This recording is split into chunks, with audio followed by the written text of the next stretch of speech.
This is May's Truly Podcast, kung saan isishare ko ang mga life lessons, realizations, observations, at syempre, real talk sa buhay kong ito. Yung tipong mapapatawa ka pero mapapaisip ka din ng, aray mo, totoo.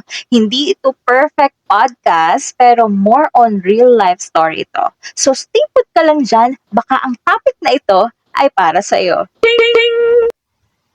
Isa sa mga natutunan ko as a single mom is to fill my cup first. Alam ko minsan, feeling natin kailangan nating maging strong para sa mga anak natin. And we needed to be strong para di tayo kaawaan ng iba. Pero paano ka magiging source of strength and love kung ikaw mismo ubus na? So, here's the truth. Help yourself first. And again, hindi yan pagiging selfish. That's being responsible. Kasi kapag ikaw healed, kapag ikaw puno, doon nagiging natural yung love. Hindi siya pilit, hindi siya nakakapagod. Kasi sa pagiging ina, hindi natin kailangan maging perfect. Nakaka-pressure naman yun, oy. Pero, we needed to be complete, present, and aware. And always remember, you cannot pour from an empty cup. So, punuin mo muna sarili mo ng peace, ng respect sa sarili, ng love. Kasi sa dulo ng lahat, kung buo ka, lahat ng nasa paligid mo, kusa ding mabubuo. Let's talk about the reality of being strong. Alam na alam ko yung feeling na kailangan mong maging strong, hindi dahil gusto mo, pero dahil wala kang choice. Bakit? Kasi ikaw yung mother and father at the same body. So, most of the single mom embraces their masculine side, which is to provide, than their feminine side, which is to nurture. So, bilang single mom, automatic, ikaw yung provider. Yung emotional support, ikaw ang lahat. And I'm talking about the single mom na walang support sa father. Walang kasama as in literal na mag-isa. So, kung meron kang ka-co-parenting, be grateful. Especially if they're trying to support or help you with your child. Just be grateful. Kasi not everyone will be given that option. Sa mga nahihirapan at napapagod na mga nanay dyan at mag-isa, kung pakiramdam nyo kailangan yung saluhin lahat dahil mag-isa kayo, nagkakamali kayo. Kailangan nyong malaman if ano ang kailangan nyo sa life. Ano ang kailangan nyo as a mom? Ano ang kailangan nyo as a person? Ano yung wala sa inyo? You have to face the reality that you can get out of that situation right now. But it's okay. It's a blessing. Okay? And we always have choice to choose ourselves first. Not to abandon our responsibility, but to never forget to take care of yourselves too. If you start to realize that we don't need a man or someone to save us, then that's the time we will get out of that door, the door of fear and negativity. Saka din natin makikita yung new door of opportunity and change. Pero sa ngayon, ang tanong ko, kailan ka magsisimula sa pagpupuno ng mga kulang sa'yo? Hindi ka robot, yes. Mapapagod at mapapagod ka. Madami tayong obligasyon. Pero again, every day is our chance to fill our cup first. Step by step, mabagal man yan, importante yan. Because you're helping yourself each day. You're taking care of yourself each day. Pag-usapan naman natin yung mga lies about being selfless as a mom or as a parent. So, panigurado ako, hindi lang ako yung nakakatanda or yung tinuruan na para maging mabuting nanay ka or magulang ka, kailangan mong unahin ang mga anak mo or ibang tao. Okay? Pero which is in real life, marami talagang gumagawa niyan. Marami talagang sinasacrifice muna yung sarili nila para sa mga future ng mga anak nila. Ang ending, yung mga anak nila, yung sumasalo ng pangarap nila. They are expecting from their child. We are teach that once you became a mom, you needed to be selfless and sacrificial. Pero, walang nagsabi or nagturo na kapag sobra kang selfless, mauubos ka, syempre. At kapag naubos ka, mawawalan ka ng gana. And kapag nawalan ka ng gana, you will turn into a survival mode. And marami ngayon ang nasa survival mode kahit hindi pa mga parents. Nandun na sila sa mode na yon. So, ano yung survival mode? Ito yung may routine ka, okay? Pero wala kang passion at all. All you think is anong uulamin, kailan dadating yung bills, magkano yung bills, anong bibilhin, anong need tapusin, maghapon ka mag-iisip ng pera, paano ka magkakapera, kailan ka tatama sa loto, mga ganyan. Possible, isacrifice mo din yung time mo sa mga anak mo to be in the specific job. Kasi you need to provide. You need to survive. And lastly, you are not present. I mean, present. Parang normal na minsan hindi mo na namamalayan na humihinga ka pala. 'Di ba? Nakalimutan mo na. So, my lovely and bravest mom, being a mom is not being selfless. It's becoming a nurturer. Kasi nga, tayo ang ilaw ng tahanan at wag na wag niyong kakalimutan. Hindi ka masamang nanay kapag inuna mo ang sarili mo. Mas nagiging better ka.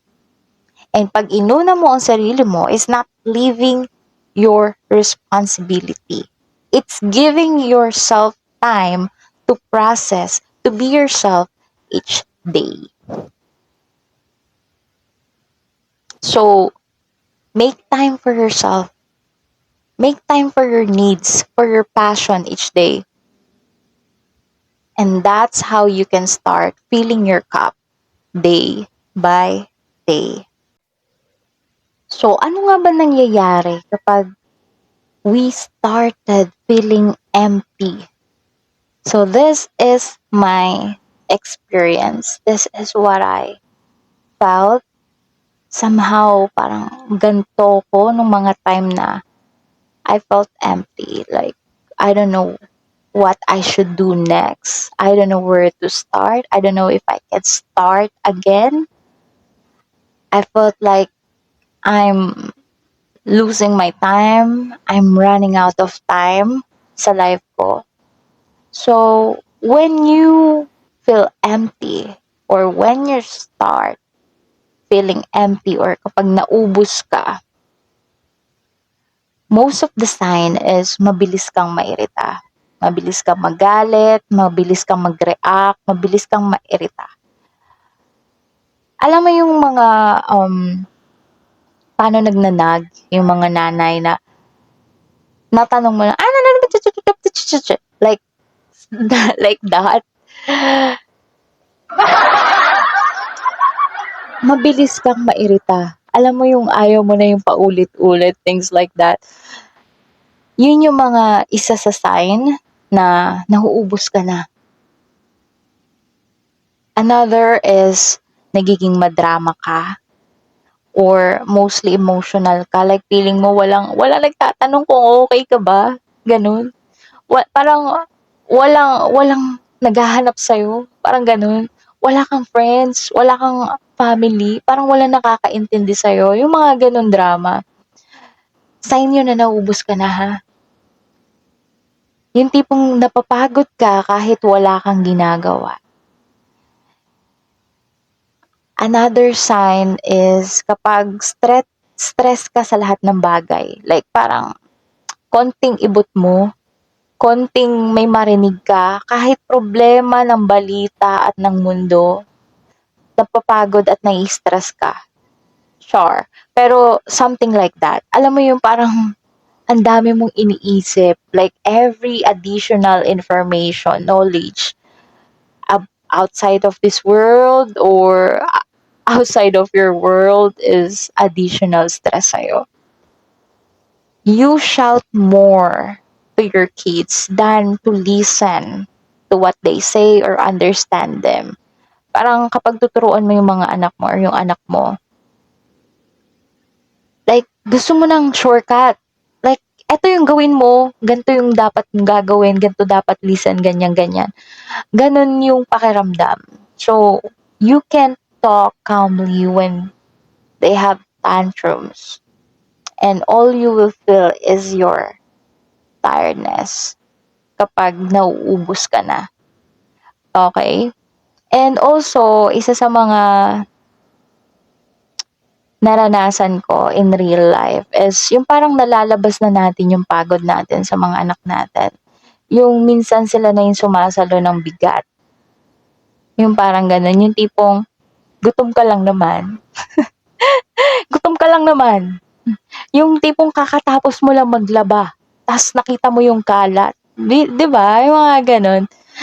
So, yung mga anak natin yung sumasalo ng bigat. And habang tumatanda sila, yung iba, nagiging responsibilidad ng anak yung mga problema or mga bagay na hindi ma-handle ng kanilang mga magulang because we can't handle it on our own. 'Di ba? So, always remember that your child always reflect who you are inside. They are the ones who can teach you as well. They can trigger you, yes, but they only trigger you when you are starting to avoid the things na kailangan i-face mo. These things mostly happens when you're what? Empty. So, pag-usapan naman natin kung paano nga ba natin mapupuno yung sarili natin. How to fill our cup. This is also based on my experience. So, hindi naman siya sobrang bongga, no? Hindi naman ibig sabihin nito kumain ka ng kumain, ilaan mo yung oras mo lahat para sa'yo. So, syempre, we have our responsibilities. We need to balance our time. We need to make time. Okay? So, paano mo pupunuin yung sarili mo? Kailangan magpahinga. Every day, you should have that time na ipaprocess mo yung feelings mo, ipaprocess mo yung thoughts mo. Mostly, importante siya bago ka mag-start ng day. So, kung maaga kayo nagigising, may mga mom siya na maaga magising. Mostly sa mga single mom, maaga sila magising. Especially kapag maliliit pa yung mga baby nila. So, make sure to have time na parang, oh my gosh, I love the breeze. Ang ganda ko pala today. Yung mga ganon. Alam mo yung how you process your thoughts. You shouldn't touch your phone after you wake up. Kasi it can disturb the flow. Okay? And importante na magkaroon ka ng me time within a day. Yung kahit sobrang busy ka, you have to have a time management kapag sinabi mo na hindi talaga carry, hindi talaga, I can't. Wala talagang time for myself. Ganon. Meaning to say, kailangan mong i-manage ng maayos yung time mo. Kailangan mong i-manage ng maayos kung paano mo hati-hatiin yung aspect of life mo. Okay? Also, avoid drama. Normal to sa mga single mom. Minsan, kapag mga single talaga, wala kayong mga jowa, wala kayong mga boyfriend, Minsan, kakapanood ng mga K-drama, kakapanood ng mga chismis, yung mga kabit-kabit, yung mga drama ng buhay. Yun, avoid nyo rin yun, okay? That's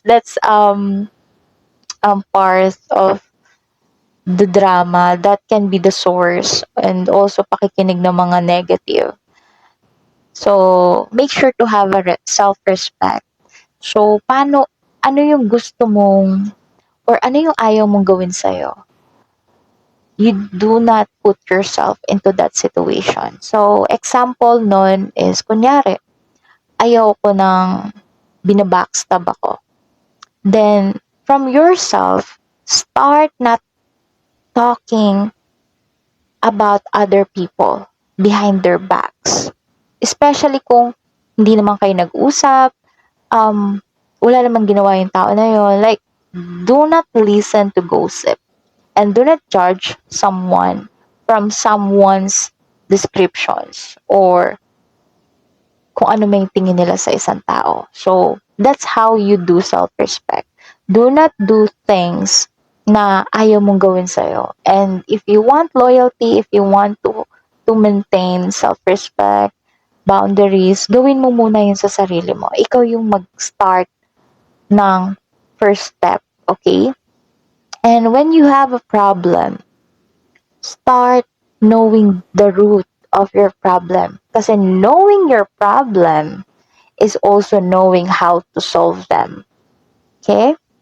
You can also take care of yourself daily, mentally, emotionally, spiritually, or energetically, kung ano man yan. Mentally is that do not feed your fears. Okay? Let have a self-time or yung process nga na sinasabi ko every morning pagkagising nyo. Emotionally, just don't hold any grudge or those negative emotions. Pwede mo siyang ilabas, ha? Tao ka. Oo, kung gusto mong umiyak, sige, iiyak mo yan. Pero after nun, learn. Kasi every time we are um, acknowledging, yes, acknowledging our emotions, our happiness, sadness, our grudge, or pain, that's the time we are open for it. That's the time na alam natin kung anong reason, ano yung bakit natin. So, do not hold yourself na ayoko kasi sasabihin nila madrama ako. You know, the important thing is that when you take care of yourself, you acknowledge those negative emotions because they are part of yourselves as well. So, wag kang mahiya. Iiyak mo siya kung ayaw mo makita ka ng iba, edi umiyak ka bago ka matulog, okay? I'm serious about this. I'm doing this. Kapag nasaktan ako, na broken heart ako, or parang may hindi ako nagustuhan, I know what it is, and binibigyan ko siya ng time. I'm sitting on it. I'm crying. I'm sitting. I'm acknowledging it. And that's how I'll make it gone. That's how I healed it. Alright? So, sa mga energy natin, you know, it's important to have sunlight every day. Uh, sunlight every day, malakas siyang recharge ng ating energy. Yan. So, also, important din na kung ikaw ay busy tao, bago ka matulog, pwede mong planuhin yung mga main task mo kinabukasan. Or, pwede mo na nang planuhin kung ano yung lulutuin mo the next day. Kasi ganun ako. Like, if I know I can't do it, I can't wake up early in the morning, I'll have my important task at night. And, alam ko din kung anong gusto ko lutuin. Something like that. So, it also helped me when I'm reading. I have books, I have puzzles, I have things na parang makakapag-practice or makakapag-enhance ng focus ko. Something like that. I do have a book. I read. Yes, Hindi ko sinabing araw-araw, but if you want to be persistent, go. That's good for you to have more focus in life, and also make sure to be smelling good because it will help your mood. It will help you feel good as well about yourself. Be independent, face your worst day, celebrate your happy day. Okay, you don't need to depend every time to other people because once you started befriending yourself, then that's the time you'll stop seeking validations. And that's what I did. At pinaka-importante, kilalanin mo yung sarili mo. What is your values? What you love the most about yourself? What you hate? Why you hate it? It is important that you know yourself better than other people or better than how other people knows you, okay? So being a mom, guys, always remember that the goal is to be whole, not perfect. Sa pagiging nanay, hindi mo talaga kailangan maging perfect. Kung kaya nyo, go. Clap for you guys. Pero, as in, nakaka-pressure maging perfect. Nakakaubos lalong maging perfect. If you wanted to do things or everything right, then go for it kung kaya. Pero if hindi, just be whole. Ang kailangan mo lang maging buo ka, maging present ka, at maging aware ka. Kasi kapag buo ka, hindi ka naghahabol, hindi ka nag-e-expect, hindi ka natatakot mag-isa, at hindi ka madaling maubos. So, tandaan mo to, mga moms, you cannot pour from an empty cup. Kaya again, punuin mo muna ang sarili mo ng peace, ng respect, and ng love. Kasi sa dulo ng lahat, everything will align, especially when you are whole. And this is May's Truly Podcast. Stay well, live well, and be well. See you in my next podcast.